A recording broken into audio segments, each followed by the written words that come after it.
Hello, everyone. My name is Jill Kivett, and I am with Marketplace Events, and I am your current CAEM president. Thank you so much for joining us today. We really appreciate you taking the time to participate in this session. I'd like to thank the Education Committee for their outstanding work in producing today's webinar on the present and the future of the event industry. On behalf of CAEM's Board of Directors, I'd like to thank our strategic partners for their unwavering support of the association and for helping to fuel important education events like today's webinar. Please join us in recognizing and thanking Exhibition Place, GES, the International Center, Metro Toronto Convention Center, Cross Connect, RBC Convention Center Winnipeg, the BMO Center at Stampede Park, Ignite Magazine, Quebec City Business Destination. Our sponsor for CAEM's 2024 webinar series is Exhibition Place, and it is my pleasure to welcome Christine Hartinger to say a few words. Hello, everybody. My name is Christine Hartinger, in case you don't know who I am, Senior Account Executive at Exhibition Place. As you know, sustainability and diversity, equity and inclusion are not just topics for us, but core focuses at Exhibition Place. We're diligently working to further incorporate these values into our company culture and business practices. So today I just wanted to share a couple of updates that highlight our commitment to these values. If you missed the announcement, I'm thrilled to share that our entire 192-acre site recently received the esteemed Rainbow Registered Accreditation. The Canadian Gay and Lesbian Chamber of Commerce awards this accreditation to businesses showing a strong commitment to LGBTQ+ inclusivity and diversity in their services and operations. Additionally, we recently launched a small fleet of micro electric vehicles, which are super cool. You'll see them running around our site during your next visit. Our facilities and operations team are using these vehicles for their daily operations. So these are designed to reduce greenhouse gases, ease traffic congestion, and solve parking problems. These vehicles align with Exhibition Place's ongoing commitment to electrify our on-site fleet and our goal to become net carbon zero by 2030. We're excited about this new development, which continues our tradition of supporting emerging sustainable technology. We've previously demonstrated this by installing the first urban wind turbine and supporting proof of concept projects for solar panel technology. So as always, you can reach out to myself or my partner, Sonia Turek, to find out more about these developments and follow us through LinkedIn. We always have information and updates on our LinkedIn page. But I hope you enjoy the webinar. Have a wonderful Easter weekend, and we hope to see you soon. Great. Thank you so much, Christine. It's always great to hear what's going on at Exhibition Place. I feel like you guys are always really at the forefront of what's going on with venues, and those micro EVs are adorable. So thank you so much to Exhibition Place for sponsoring our webinar series. Now, our speaker sponsor for this webinar is MKEM, and it is my pleasure to welcome the president of MKEM, Mikey Singer, to introduce our fabulous speaker.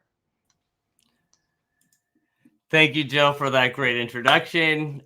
Really excited to sponsor this speaker. I actually saw him first. We were just talking about it before in the back room, but we saw him first at Blue Mountain at the CAEM conference.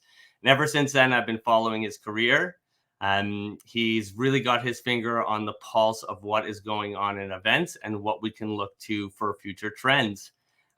Also today we have sponsored in live illustrations, which will be capturing the event in a live illustration throughout.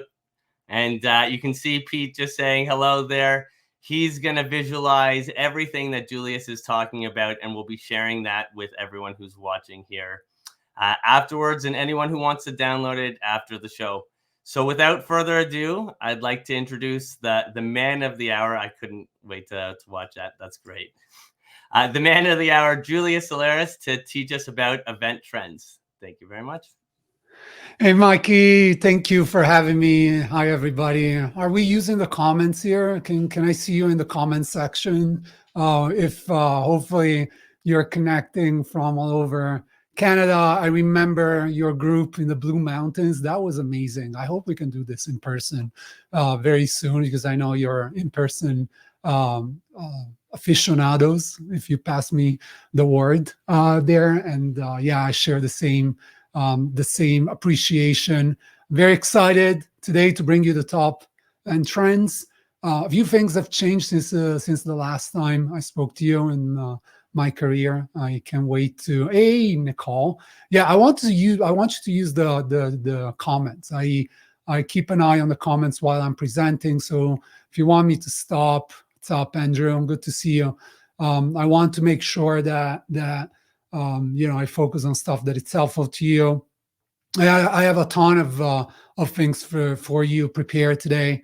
Probably the biggest value that you're going to see is actually getting the slides. I'm going to also reference to 5 frameworks that I prepared for you in the slides. I'm going to go quickly, but I want you to download these and get them so that you have a reference. I feel it's almost like the biggest value of this presentation is going to be the slide pack. There's going to be a ton of information in it, and the frameworks. Like, these frameworks have become pretty popular on LinkedIn, and a lot of people appreciate them. Those like kind of summarize like all the advice I shared with my clients, and so yeah, I feel you will find a value in those. I'm going to give you the QR code also by the end of the presentation if you missed it. But yeah, let's get rolling. Crazy year for me. 8 million people read my content on LinkedIn right now. This is my 3rd business in the events industry. It's called Boldpush. We're a media content and consulting company for the events industry. We work with event companies, large events, companies that do user conferences. And yeah, I attend a lot of events. And also today, I'm presenting for the first time the results of a research that we conducted with Boldpush. So you have fresh data for you prepared today. How do I look into the future? This is how I look into the future. Usually this is me right here on the same desk looking into the future. I'm going to present to you all these amazing findings. I hope you find my jokes funny, because otherwise it's going to be very difficult presentation for you all. I'm sure you can enjoy it. Hey, listen, 2023 was absurd. We all thought during the pandemic, I don't know if you can relate to this. If you can, use it, say it in the comments. During the pandemic, say we're gonna come back and it's gonna be awesome and it's gonna be fantastic. But like, we never expected it to be this big and this huge. I mean, this is like 11% on 2022, which was already kind of a breaking year, especially here in North America. Pretty incredible. This is data that comes from Momentous. They actually look at the venues specifically, and so very accurate way of tracking what is actually happening with in-person attendance. And so 2023, crazy year. Looking at the comeback, I've reviewed pretty much all of the research and analysis of the past 3 months, just to bring you sort of the most important bits. And also I'm going to front load all of the data at the beginning of the presentation, so I can give you more examples and case studies as we move through. Yeah, by this year, we're going to be back to 2019 in terms of revenue and attendance levels everywhere in the world.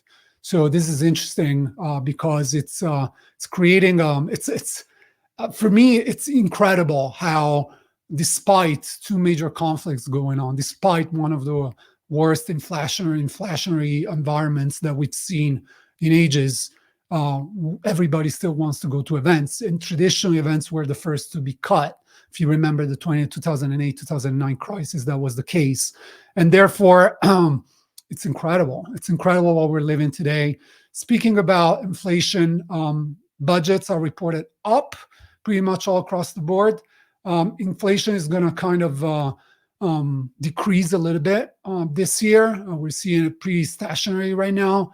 But yeah, what's the news for you is that in most cases, budget increases are not matching the inflation sort of surge that we're experiencing. And so cost control and budget is probably one of the hottest topic right now in the industry. I'm sure everybody in the comments can can relate to that, to how budgeting and like making things work at like higher expectations from attendees, need to kind of be reconciled with the fact that it's so difficult to do events. And I'm sure this is the case in Canada as well as it's here in the US. Very, very challenging, and across the world, to be honest. Like every single planner that gets in touch tells me how difficult it is. Especially when you compare that with the demand that we're experiencing, say, for venues. In Vegas, we're booking venues for 2030 right now, and therefore the demand is just incredible. But let's look also at where this budget goes. This is like fresh data that I have for you. Your budgets are pretty much up or about the same compared to last year, so pretty much confirming our own data, saying that we're in line. A small increase, but not as big as to cover inflation in most cases. And also, where are we spending the budget? This is important, I feel, for you to kind of have a benchmark of where your colleagues are spending that extra budget. It definitely goes into the venue, food and beverage, the AV. If you work in corporate events, I know there's a ton of trade show operators here, but in corporate events, AV seems to be the bigger one when we cross-reference data. Definitely, seems like all of the virtual technology expenses during the pandemic have been redirected to AV and venues specifically, and obviously F&B is feeling the impact. Okay, I'm gonna ease out with the data so I can get you a little bit more awake. I feel that this is the golden era of events, what we're living in. This is not the pendulum swinging back from virtual anymore. I feel we're past that. I feel like the level of demand we're experiencing right now is almost unprecedented. I feel like we're past 2019, which was peak for a lot of us. The numbers that shows pull out are still incredible. But yeah, things are are we peaking? We don't know. That could be the case of 2024. Probably this could be the peak. We could see some adjustment next year. We'll see what happens. But 75% of planners are very optimistic about 2024 across the board. All the research that I've looked at, that seems to be the case. And we're more excited about working in the event industry. News from the beginning of the year was the Time magazine appointing their first chief events officers. And this is symptomatic of vertical like media really struggling, going through layoffs like tech, same thing, but at the same time kind of investing in events as their business model. And there's like this relationship between media, content, and events that is going to be kind of a common thread through this presentation here. Probably common content is the most important part. Career progression in the events industry is a problem right now. Staffing shortages are a problem. And there's a ton of people going solo. There's a ton of people working as freelancers now, as opposed to pre-pandemic. Mostly because it's tough. And, it's also about our identity, right? We don't plan just parties, right? We're more than that. We're starting to see that. So a lot of companies are taking finally ownership of the events piece, and we're realizing how important it is to create better, more predictable paths for people working in the industry. Because listen, if I have to work 60 hours a day, 60 hours a week, and just not be recognized, not getting a seat at the table, always have to fight for my budget and all of that, I'm just going to do it for myself and choose my clients and work when I want. And a lot of people are making that decision right now. So I think it's a seismic change that we're facing in the industry. Really have to come to grasp with this. Also, something that is happening in the industry, I like to say that CMOs, chief marketing officers, got their degree in events during the pandemic. Now they want their PhD in in-person events. I guess they got experience with virtual. They understood the power of virtual events and connecting one-to-one live with people. They see the opportunity with in-person, and now they're growing obsessed with it. Consistently, events are either the number one or number two channel for B2B marketers across the board in all research in terms of effectiveness. Yeah, I mean, they work. Events work. That's the point of it. This is interesting research that was published by GTM Partners and Splash. And, you can see the data here. You can use this data when you're pitching events to sponsors, 10 times the ROI that you get from attendees versus non-attendees, 20% win and increase increase in win rate, 18% higher ACV, average customer value. This is like incredible, right? Events do work. Also, tech companies with 100 million budget plus, number one channel for them. Number one channel. They invest in events first, more than online advertising, more than content. So yeah, very, very exciting times. No data on B2C, Natalie, specifically for this presentation to answer your question. Speaking about data, though, it's all about the data. I don't know who knows these three people, these three gentlemen here. Doug Emsley on the left-hand side. He was the CEO of Tarsus when Tarsus sold to Informa last year for $1 billion. Paul Miller, CEO of Questex. Anil Agarwal, CEO and founder of Money 2020, Shop Talk, and has made exits for $800 million. All these three gentlemen have something in common. And they say that the businesses of events is about data and data handling and data management. And literally, like, if you want to be competitive this year and for the next decade, I feel how you handle data, so important. Doug Emsley said data was at the core, basically, of the Informa acquisition. And recently, I checked with him on the future of trade shows on a LinkedIn Live we did together. And I reaffirmed that. Speaking about Questex, they spoke about a data flow that I want you to think about, because like I think the biggest waste today that we have in events is definitely the sustainability impact that we have, but it's also about content, the content that we create, and how like online and offline are two separate environments, and that needs to change for events. I feel like that all the activity we generate online presents a great opportunity to then use that content offline. And so you can use frameworks like these ones to kind of look at your own media, what is happening there, and repurposing it. I'm not going to spend a ton of time on this, but like I want to show you how Questex, for example, this is like almost a $300 million revenue company that has 10% of their revenue now coming from content. And they use content not just as a marketing tool, but also as a product that they sell to their advertisers. So listen, people in the trade show industry, it's great to have all these in-person comeback, but now is the time to think about sustainability in the future and how you're going to make your business sustainable. I mean, you see the numbers here, pretty shocking how they've been able, by leveraging content, by leveraging, they have, I think 17 editorial people are their team is just absurd. Speaking about content, I counted on a single session like this one, for example, we're doing together virtually. There's almost like 121 insights. This is like actual insights I counted from a session we did for my audience. We do more advanced sort of reporting sessions for the industry. And, events are indeed content machines. Actually, from our research, 75% of event profs today say they repurpose content. So this is like very high up in the interest of event professionals today.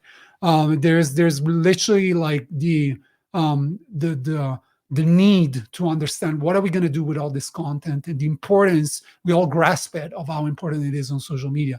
That's talking about the business model. I feel this is the future of what we're doing. We create incredible opportunities for content, whether it's sponsor-driven, exhibitor-driven, or your education program with speakers. There's magic that is created when a lot of people come together, and content is the protagonist of that. And therefore, like recording, reselling, remarketing, it doesn't have to be resold, by the way. It could be just like entry points, marketing points for your audience. And so I mentioned at the beginning, I gave you a QR code for you to download frameworks. This is a framework that was extremely popular in terms of like how you repurpose all media into content, what you do with it, the social media content that you can create. And also, this is another one that I want you to think about. Again, these are going to be in the packet that I'm going to share with you again at the end of this presentation. So there's going to be a QR code. I'll also put the link in there for you to download. No need to spend time in there. This is like one of the biggest changes that is happening to the industry. Who can relate to this, right? Is it getting crazy in terms of like the time crunch and like how everything is getting last minute? Please do share in the comments if you agree to that. Lead times, last minute registration, last minute sponsorship. What's the deal with that? I was working on a program last fall, and yeah, Sonia, I hear you. It was just incredible how we signed 30% of the sponsorship for a conference. This is not a trade show. A month before the event. It's just incredible.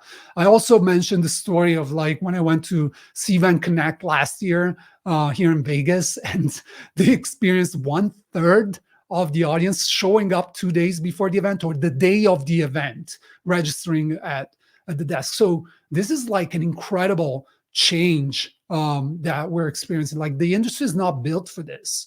And like I keep getting these messages from desperate planners and event owners and event operators telling me, listen, Julius, like our playbook is not working anymore. Like we don't literally know what to do. I mean, because like the industry for the past 70 years, 70 has been built on early birds, early commitment, the usual recurring audiences. All of that is being changed and it's like becoming last second. And so I had to ask our top event professionals like what they think about that. And this is like new data that I have for you. So you see that 12% is scaring the hell out of me. I mean, can you focus? Can you see that on the presentation bottom left? 12.7% registered the week before the event. And so when I shared this preliminary data online, people are saying, yeah, but this is probably virtual events. No, it's not virtual events. It's actually across the board, whether it's virtual, in person, or hybrid. I have a split of this that I'm going to present April 25th for a State of the Industry event, for our Boldpush subscribers. It's just incredible how the pattern is just happened. And I feel at the beginning of this, there was a component of, COVID still happening. And so you weren't sure if events were going to happen, but that behavior is lingering. And so we're still trying to figure out what is driving all of this, especially how do we deal with that? And speaking about the frameworks, this is probably one of the most interesting for you. How do we encourage early registrations, right? So check this framework in the package that I'm gonna share with you. I see a few comments coming in. Please do keep them coming because they're going to inform where I focus more for the rest of this presentation. I see Stephanie saying, from an exhibitor point of view, I have an event next week. I just got my exhibitor kit on March 5th with the advanced deadline being on March 14th. Oh my God. Yeah, I mean, like, we're losing years of life here dealing with all of this, but we have to figure it out. Let's talk for a minute about venues and how we're dealing with venues. First off, all of research says that we're spending more with venues that are tech friendly. And I welcome that change because we need more of that, especially as we talk about the future events being hybrid, giving more opportunities to expand our audience to online audiences. Literally, venues are not ready for that. This is why like AV costs are absurd. So, we want venues with better infrastructure. I know you have some amazing venues there in Canada. They're really forward thinking when it gets to this. Very different scenario here in the US. Lead times. I mean, look at this research. This is like 2023. But 65 days. This is probably not exhibitions, more conferences. This is a European focus as well, but it's representative of what is happening there. So if I have some suppliers in the audience today, venue owners, venue operators, listen, like you have to take your share of the shorter lead times. You have to take your share of the last minute mentality that we're being surrounded with here. Like you see this, right? 70%, if you respond within an hour to an RFP, you get 70% more business. That's research that's been done. So interesting how that's coming along. And for thought for you, there's a lot of changes happening with venues as well. I'm not going to digress in this, but like I find a lot of venues being overworked, overstretched, same issues that are happening with the events industry, probably even more. A lot of people left. So there's new people that don't know how the business works. Very tough to keep relationships there with venues. And so you find that all of a sudden everything is becoming cutthroat again, and we don't like that environment as planners, right? Also, let's talk about a new breed of venues. This is happening all over the place. I feel I want to split, the environment of venues and the pre-sphere and post-sphere moment, literally, that we're living in. I feel like what we're seeing with the sphere here in Vegas is changing forever the way we look at venues. Last IMEX October here in Vegas, I remember passing by the LVCVA, the Las Vegas Convention Bureau stand, and there was a line of people waiting to speak to the sphere for it. Not necessarily because of the venue per se, but like what the venue represents. Like, it's incredible how, I've seen events happening at the sphere being advertised like, usually an event would have, amazing speakers or fantastic networking and great parties. They're just saying, we're at the sphere. That's the marketing. And so we want that type of help from our venues, especially when it's so tough to get people to get committed to come to events. And also think that all this like swinging back, everybody being excited about events, everybody wanting to do events, it means there's a ton of events to go to. And so how you differentiate with your venue choice is becoming prominent and important, right? And so this new breed of venues is very important. You see it in the Formula One that we saw here in Vegas happening. Oh my God, what a project, by the way. Very proud of Las Vegas and how they pulled it together. But like, see, the Sphere was the protagonist of it, like with their changing content. Is like, I like to see it, how it's almost like a freemium experience because you can get the experience from the outside. It's almost like doing also the design of your event. If you're inside of it, it's almost like planning an event in Disney, right? You're almost like forced to the theme and like taking people through a journey within the actual venue. So I'm a big fan and proponent of that. And I feel like even convention centers at some stage, they need to rethink how they help marketing events as well. So I also want to focus, changing subjects here. Hope we're doing good. Let me know how we're doing in the comments. And if you have questions, please do share them along. I'll try to answer those as we go. And also take a break for you to sort of suck in all this content. Also I want you to know that the slides are going to be available. So do not focus necessarily on all the tiny details, but like on the bigger picture and like seeing what strategically where you need to go in 2024. This is a problem. This is an epidemic that we're experiencing today. I feel that being on TikTok or even on LinkedIn to a certain extent, these dopamine rushes that we're experiencing every day as we use social networks more. I'm old, but like younger generations are actually even more of this. I experienced what they may feel. At the first event, I was back to in person after the pandemic.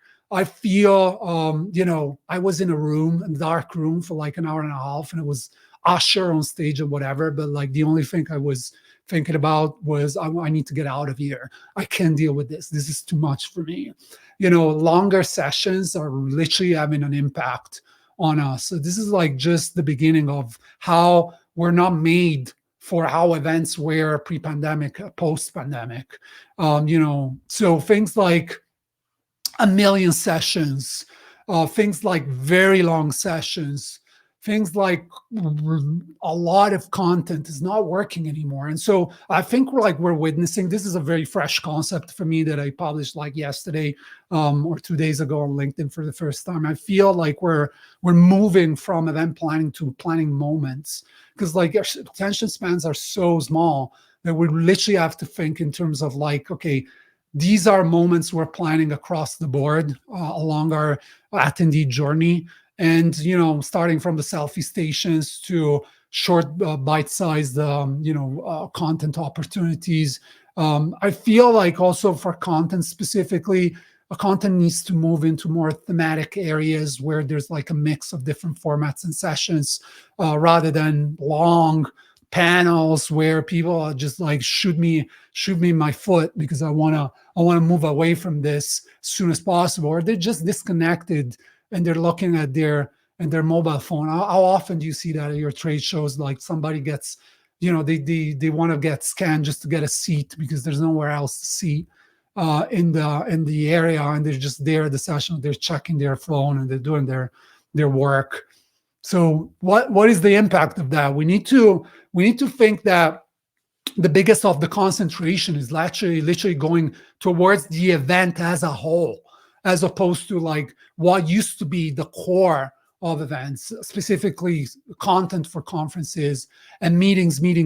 I mean, I don't know how like hosted by, for example, models are going to be sustainable in the future when people have to go from one meeting to the other. We've seen it in our industry events as well. 4 hours through 3-4 days. This is like highly taxing and consuming. So even if you actually genuinely planning to do that, it's going to be very tough. And that leads me to the next part, like, this concept of micro events. I feel it's very, you see me and hear me use the term micro quite a lot because everything is becoming micro, I feel, in the ecosystem of events. And so I feel about your shows, specifically trade shows, as umbrellas of collecting and curating all different experiences, smaller events. And so you've seen it, if you people attend IMEX, there's exclusively corporate, the women program specifically for leadership for women. So, you feel recognized. Why is this important? I want you to think about this because we feel in our experiences every day on social networks that we experience a very targeted experience to us. The algorithm makes it very customized and personal to us. As soon as we're thrown into a large environment like a trade show, all of that customization and personalization is lost. And so it's very important to create moments where you can feel recognized, whether it's your I saw at the beginning, making mentions of inclusiveness, DEI, LGBTQ plus communities, and so forth, feeling recognized. But this could be, expanded to interests, to meetups, spontaneous meetups. That is happening across the board. I mean, you see how this concept is like being developed in many events. Let's talk about like some practical examples here. I'm seeing this trend happening. I attended a ton of events, and sort of the welcome part of the event, we were talking about creating micro moments. I feel that's becoming very, very prominent. And so this is me attending VCon in Indianapolis, and you see I land in the airport. I immediately see the branding of the event. This is becoming like the event starts at the airport, as far as I'm concerned.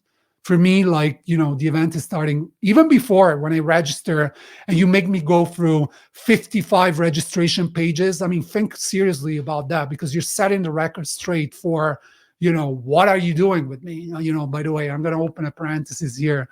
Modern registration pages for me are like just a name and a payment form, if that's the case, and an email, and that's it.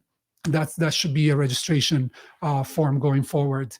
All the data is available for everybody else. If you don't know how to get that data, you should seriously question your digital understanding of the modern world. And so there's no space for 7-8 pages of registration pages. And as you set the tone with your registration page, once I land to the airport, like this is a BTM, I want to see a registration desk there. CES does the same in Vegas. You have to work with your convention bureau to create these opportunities, especially if you're planning large events where there's a ton of people. I don't want to be in line for hours. That's not happening in 2024 anymore.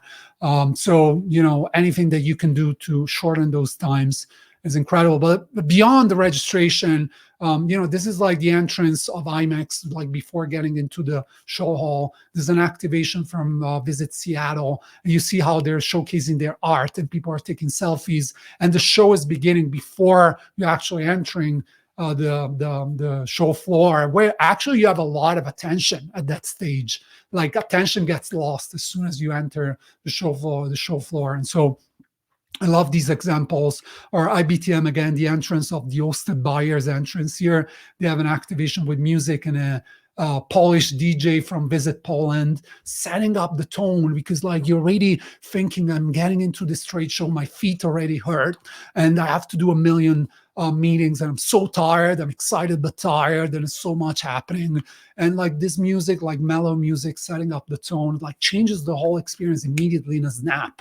And so we have to think about how we set. I feel it's like almost 70 to 80% of the event is how you set the tone. Obviously, you got to deliver. Everything has to be perfect and all of that. But by now, I mean, I'm talking to an expert group here. They're not fresh into the industry. If you are, I mean, I'm sure you're gonna get benefit from it anyway. But what I'm trying to say is that, we've done the basics. We have to elevate the game, and I feel these touches are very important. This is an interesting one. This is one of my clients, SAS. This is a Fortune 500 tech company, doing their user conference at the Aria here in Vegas. And while the big hack happened at MGM, and sort of nothing was working anymore, people had to go, like the staff had to take guests to their room and open with like manual master keys. Crazy moment. And so what they did to ease out the registration part was to set up sort of refreshments and candy and all of those beautiful things. They reacted to the problem by creating this moment for the attendees while they were waiting, but they said they worked so well that they're going to do it again and again in their events. Another example of that is, again, IBTM, like setting the tone for their perspective and vision in terms of their event, right? Very important for them to be sustainable. And so they're using these recycled pipes, water bottles here right at the entrance of the show, pre-filled, so you can actually drink your water and avoid using any plastic container. I know this is a very important topic in Canada. And therefore, you set the tone for how you think in terms of sustainability and like how you expect everybody within the show to behave. Very, very important. Also, like I see the wayfinding and the signage that we use being used, deployed, very important, because this feeling of feeling lost in the shows and using apps, which, by the way, event apps, I see a ton of events not using them as much anymore, and navigating, like using simpler, because there's a trend in simplification that is across the board. And so we're going back to wayfinding, like, analog wayfinding with, that actually informs you a little bit. Okay. How are we doing with the content? Do we have any questions? Please do share them in the comments. I'm going to speed it up for the final rush, and then I'm going to open it to some other questions you may have, things I haven't covered. I would love to hear them from you.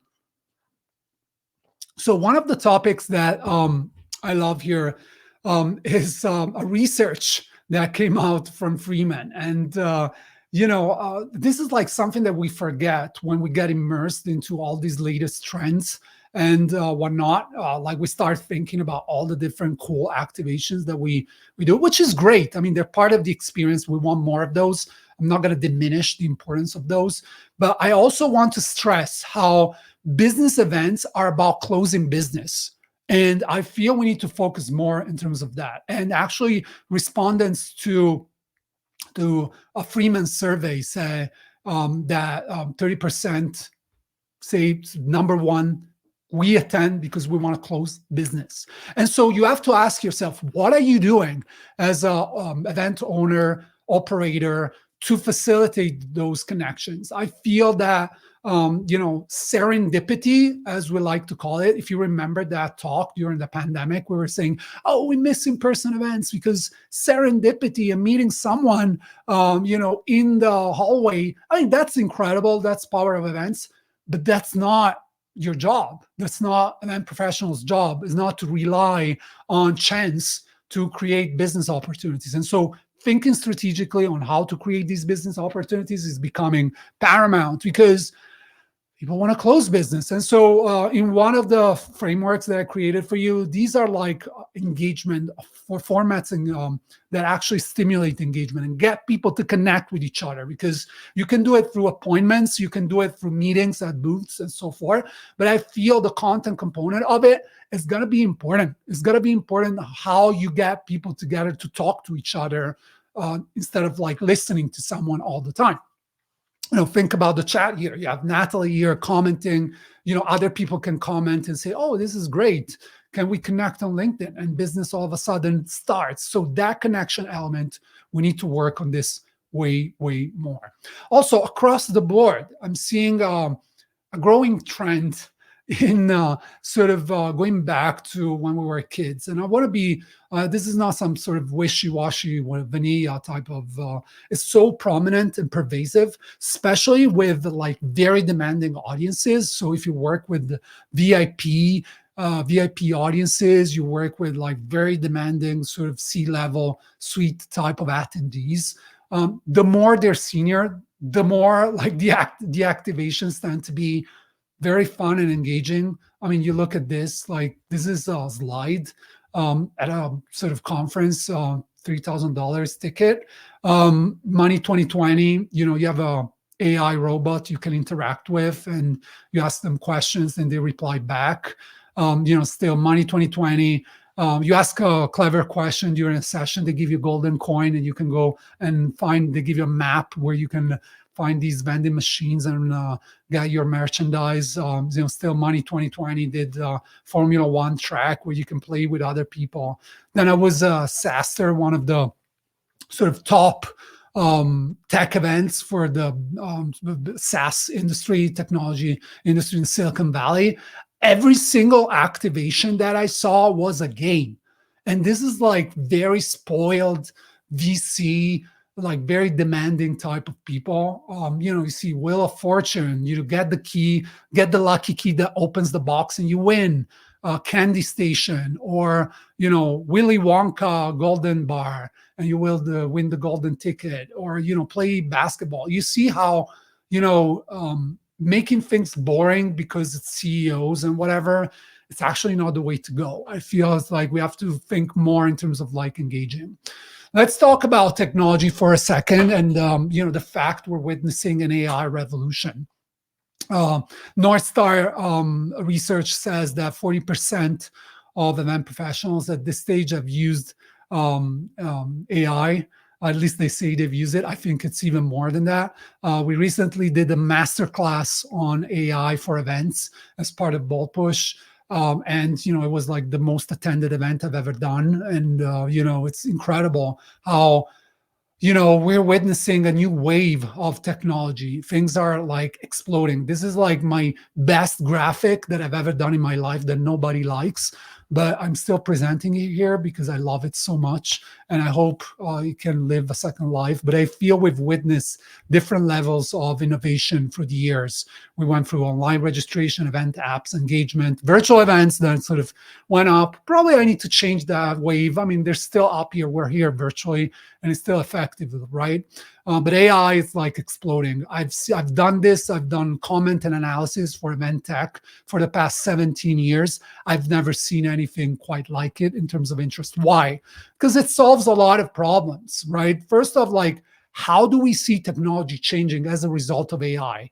I want to log into platforms like Cvent, Rain Focus, Visible, whatever. I want to be as inclusive as possible to all the platforms here. And so I want to be able to say things to technology and the technology to do things for us, because there's a disconnect that we have in terms of audience, event professionals, and technology. You don't get into events because you like technology. That's not how it works.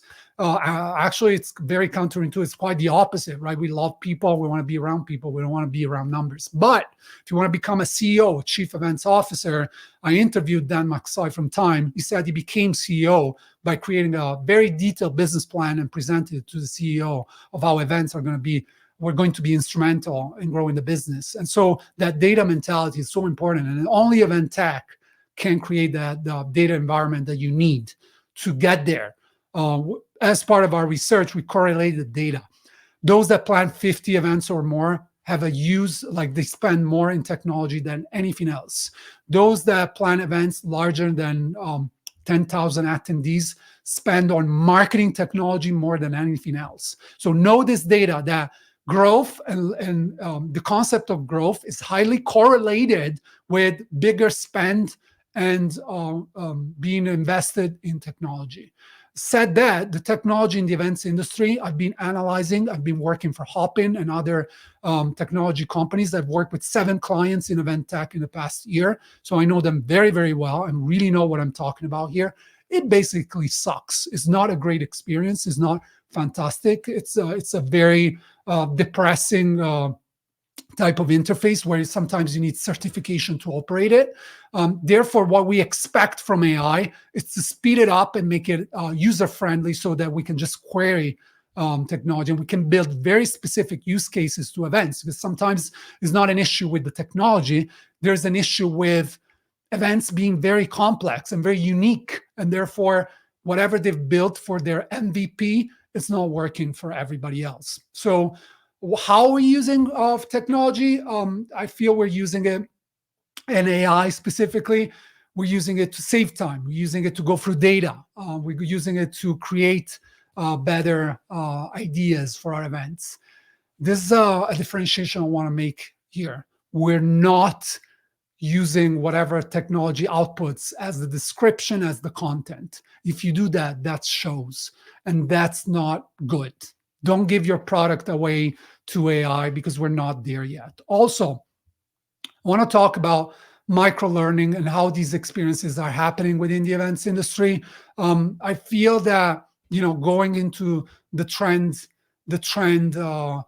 focus of, micro, everything small, that connection element is again very strong here. I'll leave this one to you as we're approaching the end of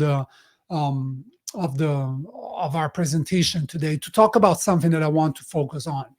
This is very important for trade shows specifically. How underused tools in the technology spectrum are, specifically when it gets to peer pressure. These tools that get you to invite other people to come to events, they have a 40% impact sometimes on the sign-up rates. I've used them successfully for my clients. It's incredible to me how they're not leveraged. Because we still try to do marketing in the traditional way and go on Instagram and expect the magic to happen. But we're not realizing there's people that spend their lives on these social networks and they have a lot of power. And we need to reach out to these people and let them do the marketing for us. And so you see, when you publish stuff like this on social networks, it has a strong impact to get people to register. You set up during the registration, you share it on LinkedIn, all of a sudden your stream is full of people going to your exhibition. You want to do it as well. Also, think about the fact that we don't have offices anymore, and that's happening across the board. So a lot of events are thinking, how do we bring people? How do we make our event become the offsite, the celebration, the moment where we get together because we're working remotely? So the proliferation of group tickets is across the board. The proliferation of pages like bring your team as opposed to convince your boss, that's across the board. I want to kind of close off with a couple of things. So the use of wellness in events is very, very important, or so we think.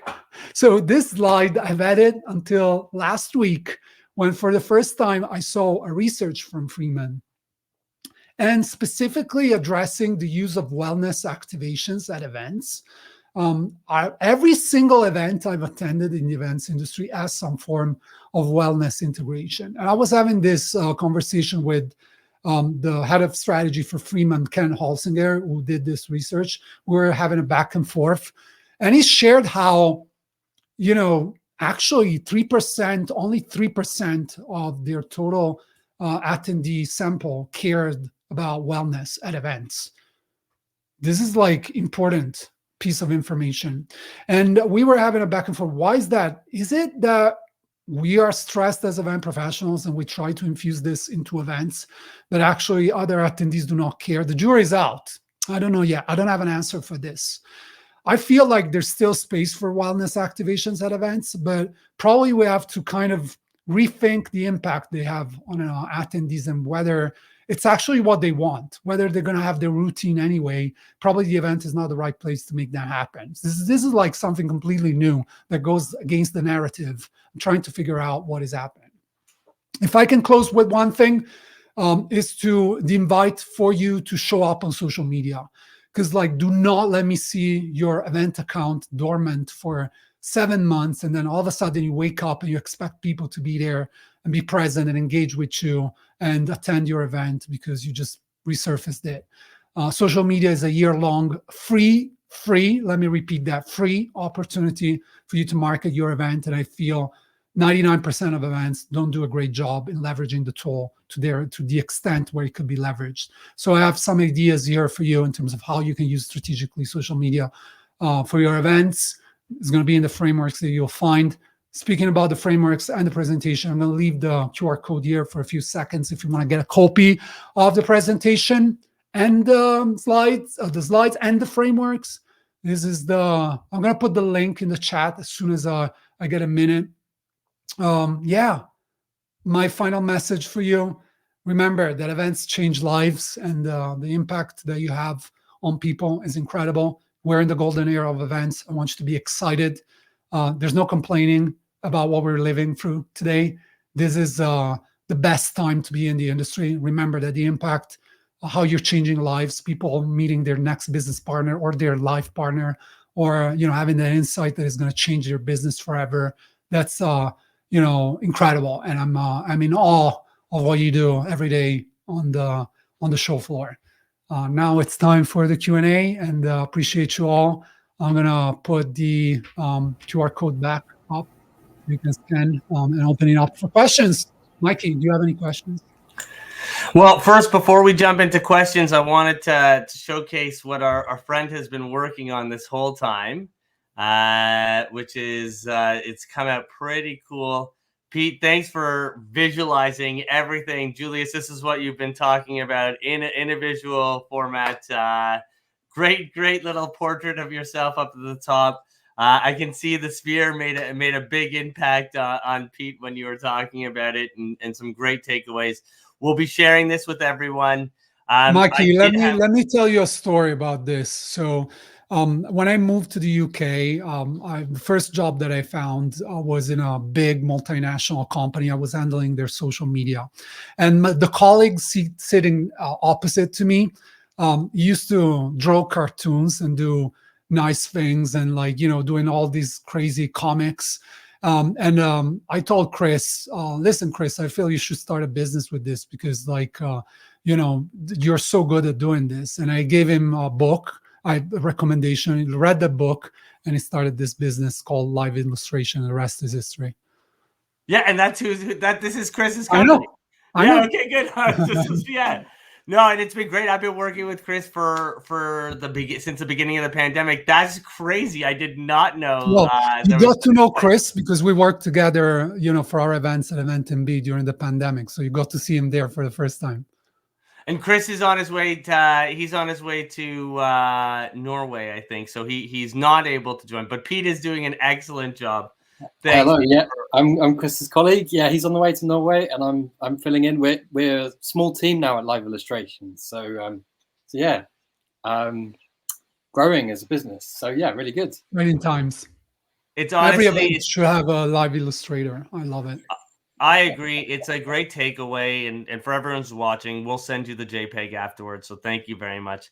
I do have a couple questions. So you brought up some really great points during the talk. I think one that we can go backwards with is you just finished talking about social media. So I think a struggle for a lot of people. More so, consumer events have a lot more they can work with in terms of influencers and things like that. But trade shows and association events, specifically, it's really about how do you create content, or what should you be focusing on your content around something like that. Yeah. So I think, Mikey, we have to start from the realization that what do you do for marketing today? What is your marketing about? I always ask this to my clients, like, what is modern marketing for events? What do you do? Like, do you buy ads? Because like ads, honestly, I mean, you can buy them and you can be as effective, different levels, but you're renting space all the time to be top of mind. And you're missing out on the bigger opportunity, which is a lot of social networks have a lot of organic free opportunity to leverage, but like it requires the mind shift. It requires the mind shift starting from, this is why I insist a lot on the content and catching the content of event. There's no excuse for you. There's no excuse. If you plan an event, you have an AV team working on the event, you're not capturing that content, there's no excuse to that. Because even if it's only audio, like the things that you can do with that content is incredible. Like the amount of insights that you can repurpose into social media content. Then you have to have people that know how to deal with this, obviously, right? This is not like something that you wake up and you do for like 6 months, you're getting some traction, and all of a sudden you're going to the next show, or you're thinking about next year, or you're going back to your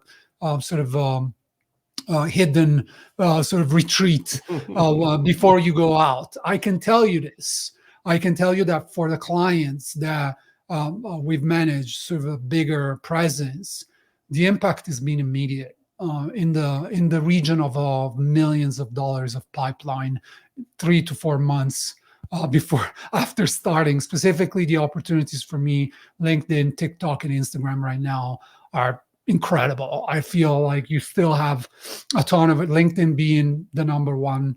We've seen as a top voice of LinkedIn, we've got access to their next platform, which is a TikTok video experience within the platform. So they're moving into that as well. And, think about all the opportunities you have to create those short videos within an event. Like literally you should invest in this, like cut all the extra budget, that extra speaker you really don't want, nobody cares about anymore. All of that, invest in creating organic content opportunities. Then what is the secret recipe for it? There's no secret recipe. There's creating value for your audience, whether it's like an insight, whether it's like something nice and amusing for them to be entertained, or it's a takeaway, or it's, a research, could be whatever, right? But like, you got to be strategic with it. No, I think that's a great point, and there is no excuse. This should be captured. Everyone should be capturing your content in a high level at your event, video as well. As Julia says, there's great programs and great people out there who can cut it into shorts, use it in that short format video takes, like YouTube Shorts or TikTok, both very popular. We've had great success for a couple of our clients using something similar. My next question to you. Yeah. Yes, let us know. We're happy to help, not to toot our own horn. I have another question for you, and I should probably look at the chat. Okay, no, I'm not missing anyone. Another question for you about the use of AI and incorporating that into the event. So it's actually twofold. So one was with registration. Are you gathering that data that you're talking about from AI, or where were you talking about gathering? Yeah. So this is like all the topics that I'm touching on, other than sort of the more sort of how do we do activation, the wellness, the welcome.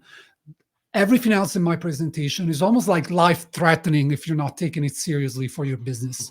I want to be honest with this, because I've been doing this for almost 20 years. Like, I've seen these cycles again and again. I know patterns very, very well by now. And, I must justify my gray beard and shave it off. I mean, it's gray, so I've seen it, right?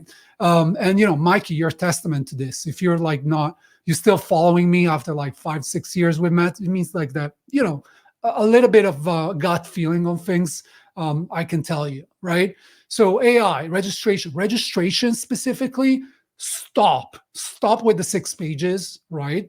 First off, there's like different moments where you need to collect different information, first off, right? So I'm not saying you have to populate their information, especially event critical information, stuff like, dietary requirements or like, ADA compliance and so forth.